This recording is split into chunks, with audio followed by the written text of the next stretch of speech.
Harus menanam kembali satu saja sangat berarti. Kita harus menanam kembali hijau saat ini dan nanti. Kita harus menanam kembali satu saja sangat berarti. Tanam saja, tanam sajalah, tanam saja, tanam sajalah, tanam saja, tanam sajalah.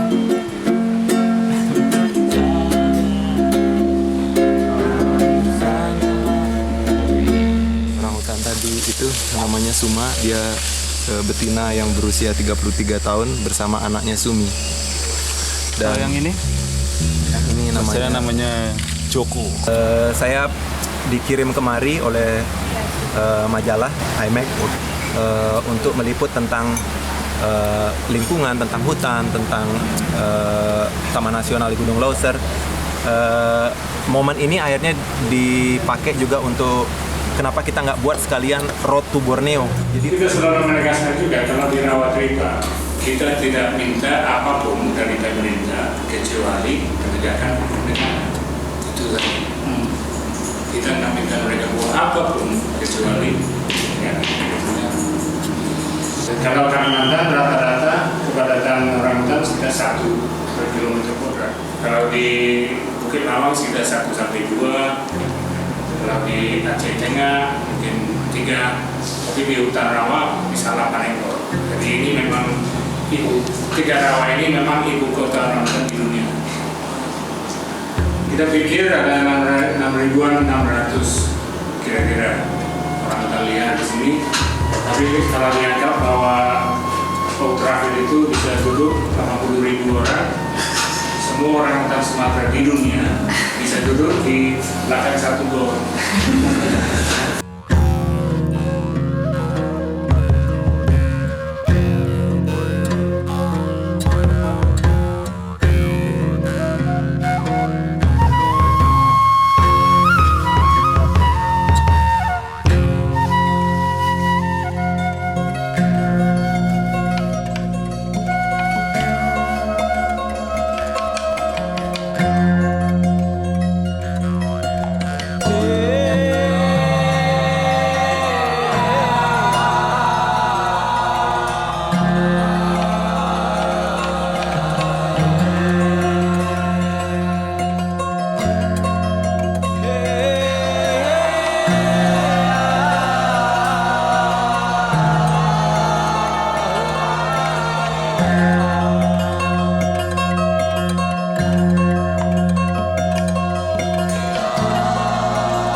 Langitku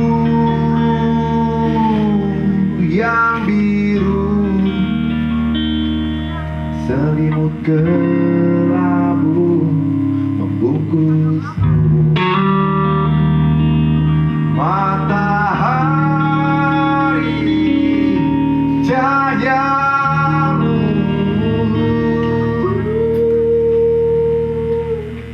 seperti membakar hari-hariku.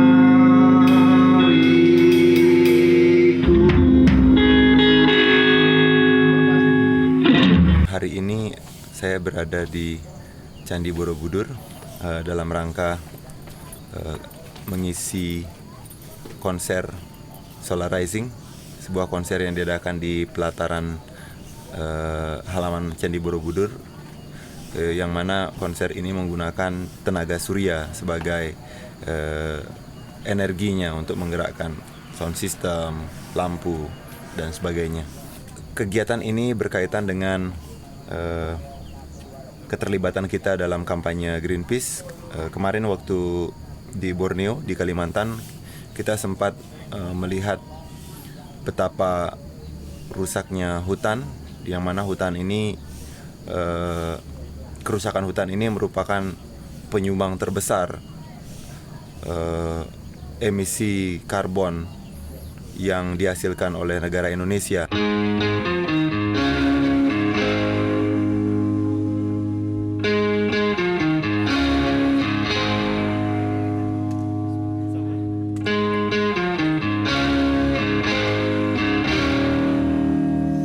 Aku bermalam di rimba, di tepi sungai suara, dibuai kedamaian sempurna. Di kaki kayu raksasa, di pundak batu perkasa, ku rangkai puji bagi pencipta.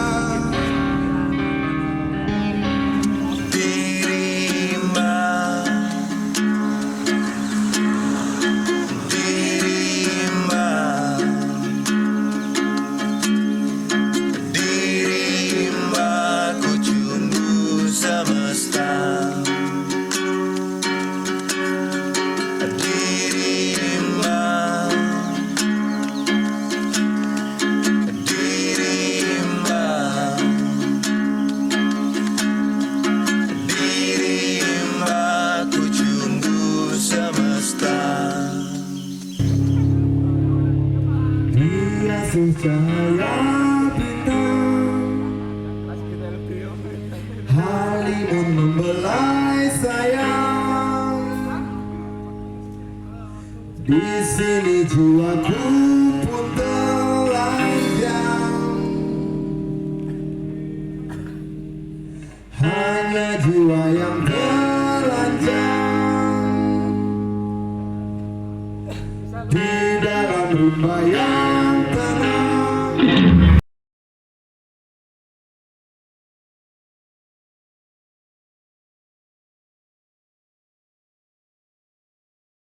Kita sebagai musisi sambil bikin lagu itu belajar juga ngobrol sama Mas Yuyun. Oh gini tuh, begitu tuh ngobrol sama orang Waldu, ngobrol sama orang aman. Jadi ada perspektif baru. Sampai di situ kita ternyata bukan cuma orang hutan, bukan cuma enggang yang hilang, bukan cuma sejumlah flora, tapi juga kekayaan-kekayaan lain berupa local wisdom.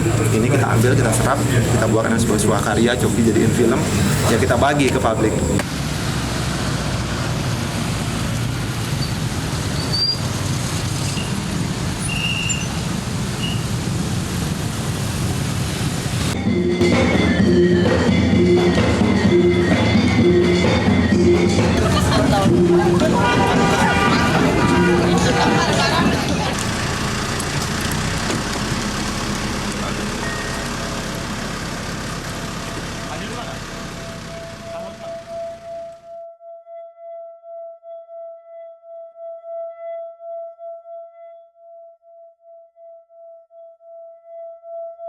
Hari ini kita mulai riding dan sudah dibekali dengan baju standar keamanan untuk berkendaraan sepeda motor.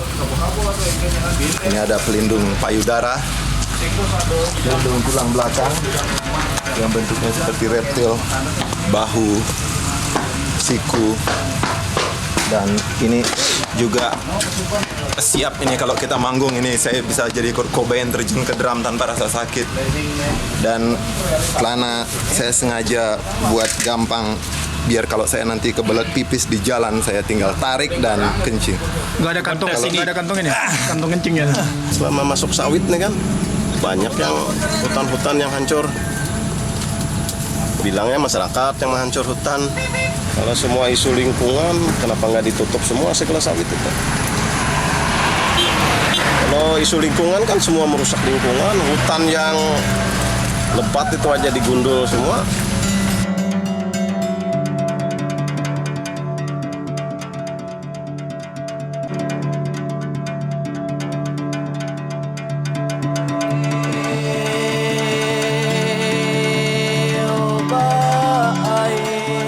Yang di jalan batu, denainan tubuh denai. Kalau kita lihat di sini sekarang banyak sekali lahan-lahan yang dibakar dan banyak sekali kanal-kanal yang dibuat untuk perluasan kebun kelapa sawit. Dan ini sangat memprihatinkan ya, apalagi salah satu kanal yang kita lihat tadi itu sampai tembus ke Taman Nasional gitu. Jiwa-jiwa nak katuang dalang. Nggak ada hukum berpihak untuk masyarakat kecil yang tertentu. Kira-kira ada berapa kakak yang Di transmigrasi kalau nggak salah awalnya sekitar 253 kakak. Belum tambahan lagi yang untuk kepemilikan 600 hektar itu semua. Untuk pemekaran intinya gitu. Masanya Jadi sesuai dengan apa yang ditentukan oleh Dinas Kehutanan dan Perikanan nanti yang ada lahan yang di propot oleh PT Pos 657 masuk akal gitu. Ada sesi 674 hektar. Akhirnya sama Keputusan yang manggil Bapak atau? Ya enggak, kita dari pimpinan kita. Begitu. Ya, dari pimpinan kita, pimpinan Polres. Perusahaan ini kan dia belum memiliki bentuk kawasan hutan dan dia tidak dihitung produksi berdasarkan PGHK. Kalau secara hukum sebenarnya mereka juga ilegal aktivitas di sini. Tapi ini persoalannya kemudian muncul kenapa misalnya masyarakat yang menjadi korban. Artinya kami berharap juga kepada pihak kepolisian untuk mendudukkan sebenarnya siapa yang menjadi korban di dalam kasus ini. Ya, karena setahu kami memang Pak Hades dan Pak Sekdes gara-gara mempertahankan tanah ini justru mereka yang dipenjara gitu ya. Meskipun karena melalui proses di kepolisian. Sehingga kami berharap sebenarnya posisi kepolisian itu bertindak sebagai penjaga undang-undang untuk menegakkan keadilan. Itu poin-poin kami. Kenapa juga kami datang di sini? Kami senasib sepenanggungan dengan masyarakat di sini dan tentunya harapan memang ada di negara untuk berlaku adil. Fakta hari ini menunjukkan bahwa komitmen PT Sinarmas ini tidak terbukti karena kemudian konflik-konflik yang ada ini masih sering terjadi dan kemudian mengakibatkan korban, bahkan kepala desa dan sekretaris desa ini dipenjara gara-gara mempertahankan hak mereka.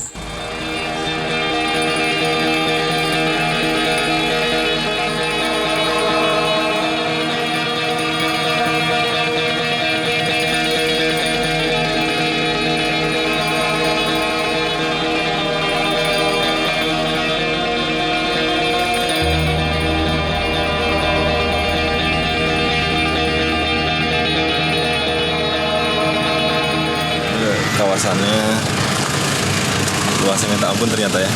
Kalau di peta kayaknya nggak terlalu kelihatan.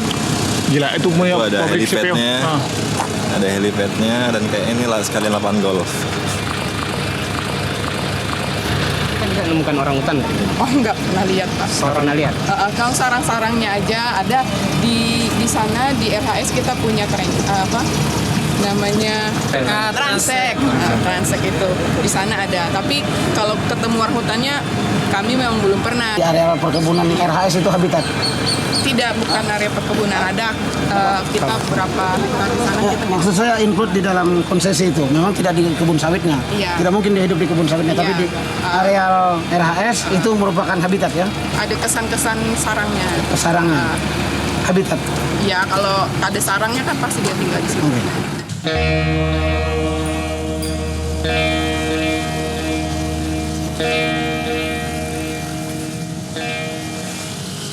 Tidak ada sifat perusahaan itu untuk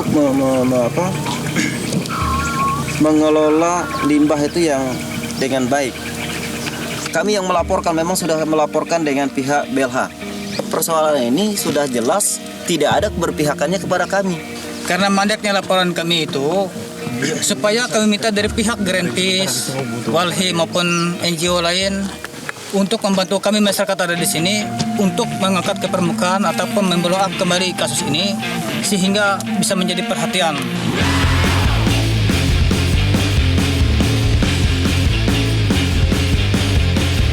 Gyrotones leading the way, no unknown foliage falls away.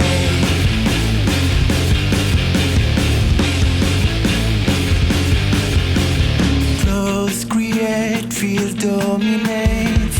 Near the end, nature strives to change.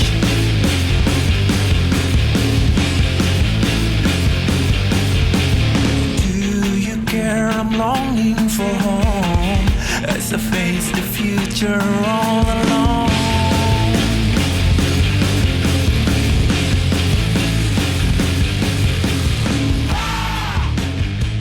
Pagi ini kita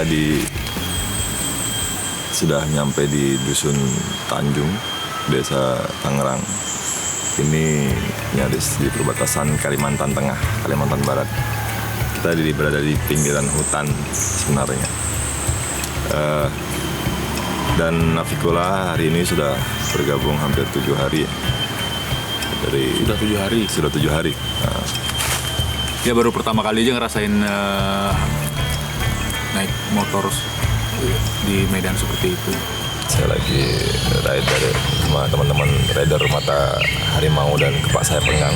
Jadi dalam perjalanan saat memasuki desa ini, tiba-tiba ada satu kendaraan, satu motor yang mengikuti kita. Ini dia berhenti di tengah jalan dan menyetop kita gitu. Leader dari para rider saya ini berbicara. Dan ternyata salah satu warga itu menceritakan aspirasinya dia di jalan. Dan ini sungguh mengharukan ya. Ini ladang saya Pak, seladak sama anak-anakku. Iya. Ini anakku juga. Perusahaan masih tetap merampas, masih tetap menggusur daerah masyarakat adat Silat Hulu. Bahkan masyarakat adat kami dikorbankan, ditangkap 21 kali sidang. Kita berada di lokasi di mana terjadi konflik antara masyarakat adat Silat Hulu dengan perusahaan perkebunan kelapa sawit. Nah, kasus ini telah masuk ke pengadilan. Dan sampai hari ini keputusan terkait status hukum teman-teman yang ditangkap itu belum jelas. Nah, 2 minggu yang lalu di sini terjadi lagi aktivitas perusahaan di atas tanah yang sama. Tanah harai, otan mada, ambis digusur. Mana ada kaya makan. Kehidupan kaya selama-lama nih masa dapat anak cocok nih. Kita dirampas pesahaan nih. Mereka mengatakan bahwa hukum adat itu mana yang lebih kuat dengan hukum negara. Kami bilang tidak tahu karena kami tahunya hukum adat udah kuat di tengah masyarakat kami. Kerugian yang dialami oleh masyarakat desa apa aja Bang? Karet 24.000, durian 8 batang. Dan itu sudah tertimbun juga ada yang kayak ini ditumpuk di staking, kita sudah tidak ketahuan lagi. Karet juga sama, kuburan 2 unit, tanah-tanah keramat juga udah habis, aliran sungai semua 10 titik yang kesilat itu semua udah tertimbun. Di situ, di bawah situ di tempat motor-motor trail itu parkir, itu dulu sungai. Dan daripada membangun jembatan, perusahaan menimbun begitu saja gitu. Di adat manapun, baik secara kultural, secara teknis, secara feng shui, secara apapun gitu ya, fisik dan metafisik ya. Kalau di Bali skala dan skala, menimbun aliran sungai itu aja sudah salah gitu dari norma manapun gitu. Karena itu kan aliran energi dan ini sangat biadab sekali bagaimana titik-titik mata air yang sangat dibutuhkan warga, yang sangat vital bagi semua, bagi perkebunan, lahan, bagi konsumsi sehari-hari itu ditimbun begitu saja gitu. Daripada dibangun jembatan.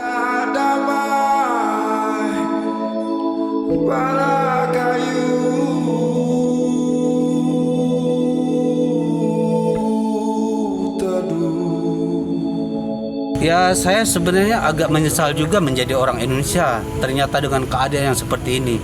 Kenapa saya katakan menyesal? Karena ternyata pemerintah itu tidak peduli lagi dengan masyarakat yang sekarang hak-haknya dirampas. Mereka tinggal diam saja. Justru izin-izin perusahaan itu sering masih dilakukan. Perluasan perkebunan sawit ini masih berlanjut terus.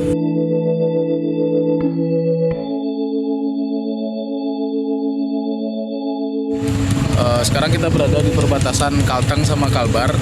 Ini spot kita terakhir untuk hari ini. Dari kemarin kita dari Pangkalan Bun dan sebelum dari situ kita masuk ke beberapa perkebunan sawit yang sangat raksasa sekali, sangat luas dan tidak berujung.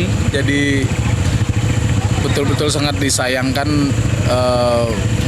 melihat pembabatan hutan dan menjadi lahan ya, menjadi lahan sawit, dan beberapa tempat yang kita lewati kemarin juga terjadi banyak sekali penebangan illegal logging hutan begitu. Dan yang tempat kemarin selama ride kita kunjung ke sini juga ada beberapa tempat di sini yang masih mempunyai hutan yang sangat bagus sebenarnya. Cuman katanya sekitar 3 tahun ke depan ini sudah akan menjadi lahan sawit. Jadi sangat disayangkan saja kalau seandainya itu semua terjadi.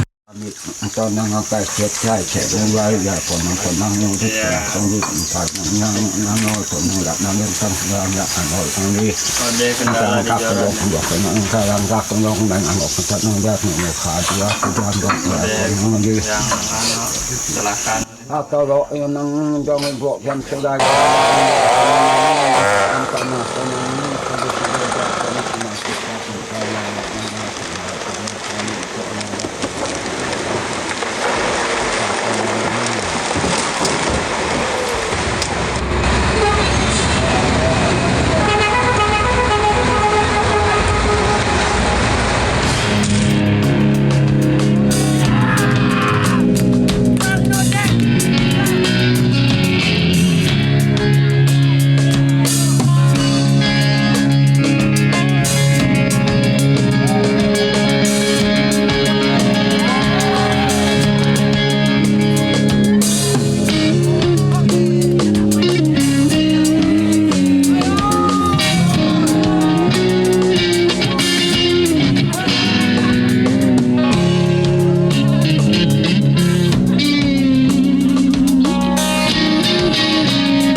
perjalanan kita menyusuri Kalimantan Selatan, Kalimantan Tengah, Kalimantan Barat berakhir di sini.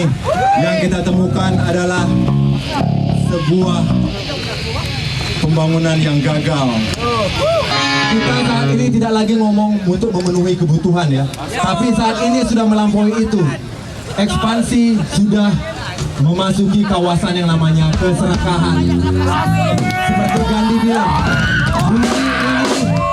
bumi ini cukup untuk kebutuhan manusia, tapi tidak cukup untuk keserakahan manusia. Yang diuntungkan hanya segelintir orang-orang kaya yang tidak tinggal di Kalimantan, tapi yang tinggal di Kalimantan, masyarakat adat aslinya, mengalami kerugian yang paling besar.